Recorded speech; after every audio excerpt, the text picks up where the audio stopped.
I was very recently with my daughter going through a McDonald's drive-through, and the drive-through woman said that will be $5.40 with tax. And my daughter looked at me and she said, "What is tax?" And it was just super interesting. She heard it. I explained tax to her, but I then started to think about it. I saw that on the bill and had my mom explain to me what tax was back then. So that was not an anxiety producing moment. It was actually very empowering.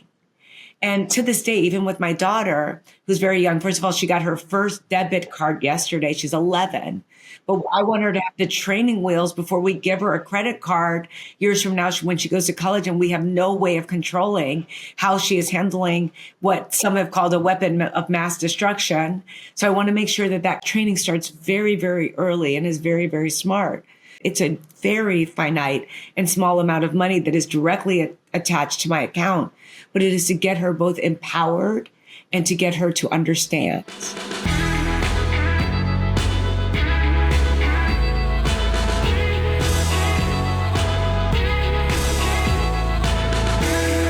Hey everyone, thanks so much for joining us on Her Money. I'm Jean Chatzky. We all want our kids to get a great education, but let's get real. The most important lessons our kids pick up don't usually come from the classroom. They come from us. They're watching how we engage with the world, how we spend our time, how we treat those closest to us. And they're picking up on how we talk about money, how we spend it, and how we stress about it. And here's the thing. Money isn't what it used to be. The cash and the physical credit cards that we still carry around in our wallets, they're being used less and less. Spending money can almost feel like a game to kids. We tap screens with no physical exchange. We dip, we swipe.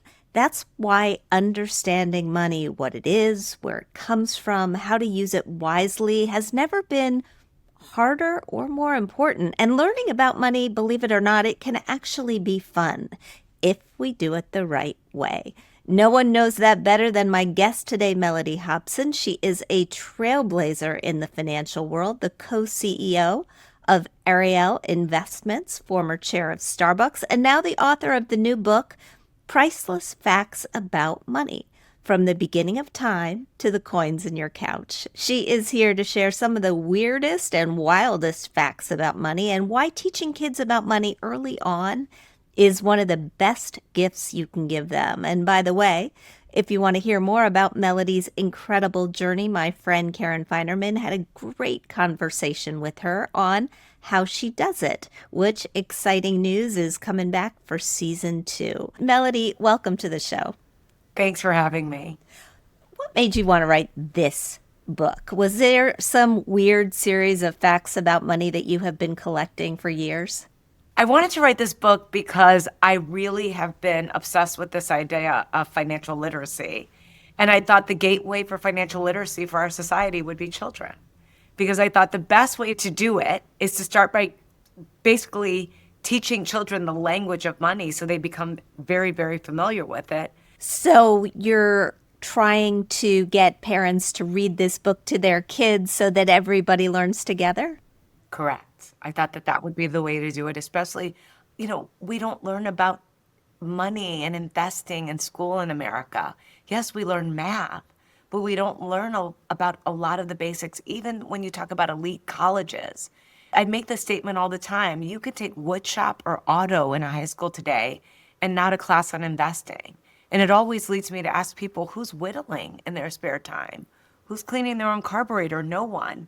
And so the idea of learning about investing or money, that only happens if you grow up in a home where the stock market is discussed, which isn't a lot of us. Yeah, you credit your mom for teaching you about money when you were young. And she did a lot of things that many parents, I think, would not dream of doing, like showing you the bills every month, telling you how much it costs to live in your apartment. Did you know that that was unusual at the time, and why do you think she did that? I had a sense that it was unusual because I certainly didn't hear any of my other friends talking about it. I think she did it because she wanted to expose me to the realities of our life, which I could not escape, which was the fact that money was an issue for us and we were often short on some of these things and we would get past due notices and things like that. I don't think she was trying to cause me to be anxious or overwhelm me. And I think maybe she thought if she rooted me in the facts, I could try to process them. And oftentimes there was a trigger. So our lights would be disconnected and she'd say, we didn't pay our light bill. This is how much we owe. We're this much past due. They don't turn them off immediately, but it's been a couple of months or several months, and she would explain it to me. Did it make you anxious? Because I think that is preventing a lot of parents today from talking to their kids about money. We are anxious ourselves. We feel like we've failed, so we don't share. And I think we think we're hiding something, but we're not. So I think it would be better to deal directly with the child. Yes, I had anxiety about money, but we used to get evicted. When you don't know where you're going to live, that's pretty dramatic. But I think I talk to so many parents who talk about how they don't want to expose their children to the facts, or they want to pretend that it's business as usual. You know, they'll talk about losing their job, but still they're going to take the trip to Disney World. I'm like, that doesn't make any sense, because the kid knows. They know the parent's anxiety. They feel it. And so it may not be overt, but it is certainly there in a covert way. And I think it's better to be direct with kids and explain situations to them and try to help them to see what the path is to a better outcome. The one thing about these situations is, and my husband said this to me once, he said, the thing about when you're a child, you have no advanced reasoning skills. You can't solve the problem yourself, because as a child, you can't go and get a job. You know, there are very limited things you can do. So you're at the effect of all of the adults around you. That's why I wanted kids to have the language of money, so that they could be armed with good decision making. At the same time, you're at the effect of these adults. I think the least they could do is try to give you some context for the situation you're in. From the discussions that you had early on with your mom and from the research that you've done, did you come away with a set of guidelines for the best ways for parents to have these conversations with kids that may be anxiety provoking, but in a way that would allow parents to calm the waters a little bit as well? So one thing I want to say, which is super important, is this avoidance of the subject occurs at all socioeconomic levels, because people at the lower end who are struggling, quite frankly, and I've been there, they don't want to cause that anxiety. People at the higher end who are well-resourced, they don't want to raise kids who they think are spoiled or entitled. So both groups avoid the subject, and the child loses in the end. So the way I think there are healthy ways to have this conversation are first and foremost with just pure exposure. My mom did that really well. Starting when I was very young, she had me handle money. So if we were at a restaurant, if we were at McDonald's, I was very little. She'd give me the money to pay the cashier at a diner, the waitress at a restaurant. She'd have me give the money. As I got older, she had me count the change. So that was, did I get the right amount of change back? Look at how much it was. Is this correct? Great for your math skills, but it also is giving you context. McDonald's is cheaper than a restaurant with a tablecloth. Then she had me calculate the tip. That, again, honing your math skills, but also helping you to understand the total price. I was very recently with my daughter. It was actually a year or two ago. We were going through a McDonald's drive-through, and the drive-through woman said, that will be $5.40 with tax. And my daughter looked at me and she said, what is tax? And it was just super interesting. She heard it. I explained tax to her, but I then started to think about it. I saw that on the bill and had my mom explain to me what tax was back then. So that was not an anxiety-producing moment, those moments that I handled the money. It was actually very empowering. And to this day, even with my daughter, who's very young, first of all, she got her first debit card yesterday. She's 11. But I want her to have the training wheels before we give her a credit card years from now when she goes to college, and we have no way of controlling how she is handling what some have called a weapon of mass destruction. So I want to make sure that training starts very, very early and is very, very smart. But it's interesting, even in having like credit card, when we go to a restaurant, if I'm not using cash, I had my daughter fill in the credit card receipt. So she fills in, would tell her what the tip was when she was much younger. Now I'm helping her calculate the tip. She's 11, and then total it, and then I sign it.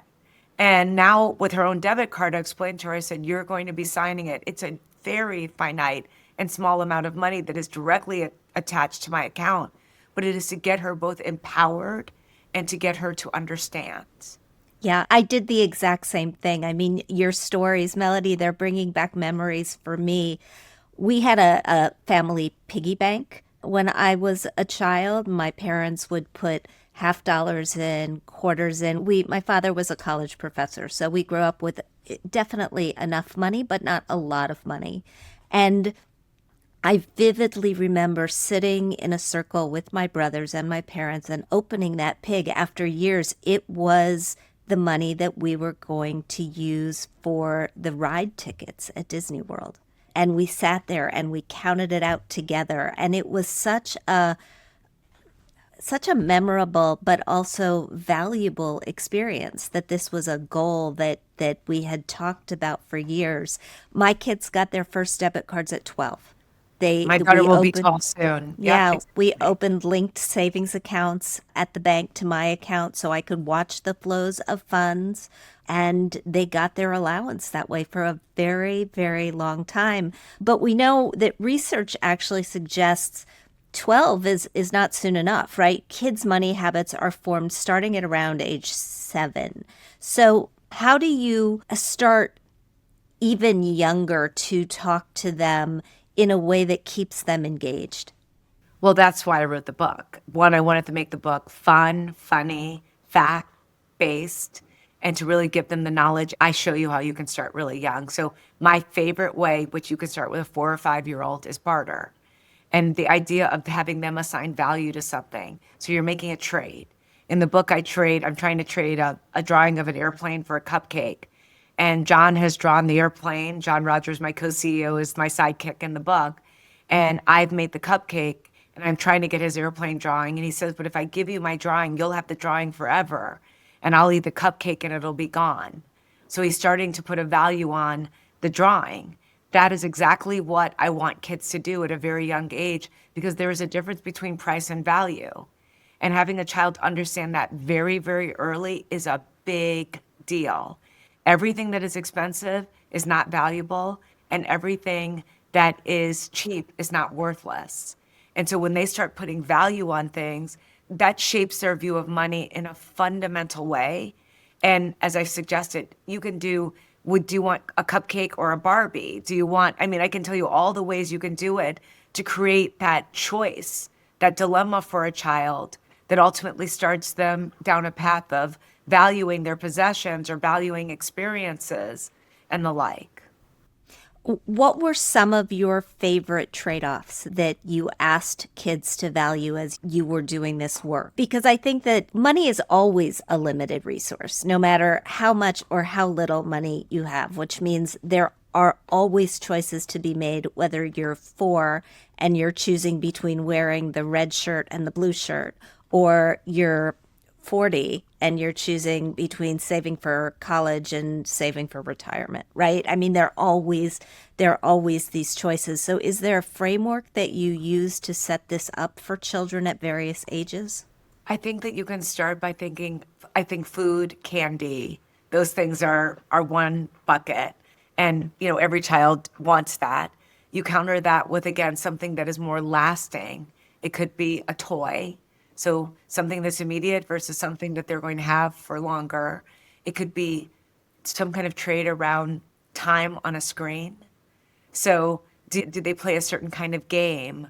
Is there something that they want that is related to the screen that they trade for something else? And then again, they're starting to assess and put value on that. As a child grows up, I start to, especially in the teen years, I talk about valuing your day. And when I was very young, I did this when I was working at Ariel. I knew how much it would cost me to work to get something. So if I wanted to take a vacation, I'm like, wow, that's 3 weeks of work. Or if I wanted to buy a sofa, that's a lot, that's this much of work. Or if I wanted to buy a suit. And it really started to, again, put value on that item because I was valuing my time. And certain things just weren't worth my time. I'm like, wait a minute, that's a month. I don't want to work that hard for that. So you start at barter and you get to that. When you're 22, 23, 24, you start putting things in perspective. Well, this is why I think it's so important that our teenagers work. I mean, I saw that light bulb come on for my son when he was a teenager. He had been babysitting a bit, so he knew exactly to the dollar how much an hour of his time was worth in babysitting dollars. And we went into a sporting goods store and he wanted a jersey. And I said, "You have money." And he very, very quickly made the decision that that jersey might have been worth several hours of my time, but it definitely was not worth several hours of his time. Well, that is so revealing when they have to spend their own money. That is where you learn so much. My daughter has all these gift cards for Sephora. She loves Sephora, like all 11-year-olds. When we're in there and I'm like, "Where's your gift card?" I forgot it. Right. Right. If it's our money, it's limitless. And then I say, "Well, you're going to have to pay me in one of your gift cards." And you could just see like she's starting to move things off the counter because she knows she's going to have to pay for it. It's a very simple thing. And she starts to think about it. It's like, well, maybe I'm going to not get this. And I'm like, okay, because I said, "You're just going to give me the gift card for the equivalent of it." And, she has racked them up over a couple of Christmases. And, suddenly she became more discerning. That's a good thing. Are you pro allowance or con allowance? I think it's whatever is right for you and your family. I don't take a hard line on that. I think that some parents don't like it because they think this is your privilege and this is your cost of living in the house. And I totally understand that. I had that mother. Not only did you not get an allowance, when I started working, I owed her. So I had to give her part of my paycheck. I literally did when I was I had a summer job. Oh yeah, for sure. But I mean, we lived on not a lot, so everyone had to contribute. This wasn't like she was an overlord. But I would say that the parents that give allowance, I also see the benefit and the motivation. I've had some parents say, "I had an allowance and the kid stopped doing the job, my child, and they just went on strike." In my family, that wouldn't have been acceptable. That wouldn't have happened. So I've done both with my daughter. And I didn't find that the allowance was particularly motivating for her. And so that wasn't something that I found to be something that made a difference. Not because she was indifferent to the money. And she certainly was. It was $2 a week. So it wasn't a lot. And she was very much like, "Where's my $2? But it was, if we forgot or she didn't, she would do the job, which was loading the dishwasher. And it was just the silverware. She was very little. She was 4 or 5 years old. And it was both motor skills and organization skills, which is why I had to organize the tray of the silverware. It gave her a lot of creative insights about how to fit things together. But at the same time, there were lots of times when I said, "You always have to ask for it. You have to remind me to pay you." And there would be a lot of times she'd forget, which let me know it wasn't something that was looming big in her life. Yeah, it's interesting that there are some kids who are very motivated by the actual paycheck, and there are a lot who aren't. And for those, if you want to try to use allowance as a teaching tool, it often doesn't work, at least in my experience. You mentioned investing earlier in our conversation, and I'm wondering how you think we should start to teach kids that. Wow. I love the idea investing in what you know and understand. I think it's fundamental to children really taking to this concept. And so you look around, you look at things that they like and make them an owner of the company as opposed to the possession. And they're more literally invested in it because of their attachment. And these days, it's so easy to buy fractional shares and things like that, where you can do it in a very affordable way, not breaking your own bank in exposing a child, then giving them the opportunity to watch that investment over time. It doesn't have to be every day. It could be they check in on once a month, once a quarter, once a year, but they recognize that as part owner of that business, they share in both the good and bad outcomes of that company. So for my daughter, again, I told you she loves Sephora. Sephora is owned by LVMH. So I bought LVMH shares in that example. She loves all things cosmetics, not makeup, but skincare. And so the other one that I bought was Estee Lauder, which has been a more challenged name. And so she's had to look and see that stock not do so well. That's not the worst thing. So then teaching patience and long term, do you feel differently about it? What's going on that has made this happen? Should we sell it or should we continue to hold it? And I'm encouraging her not to sell as it's down and to continue to hold it and explaining why.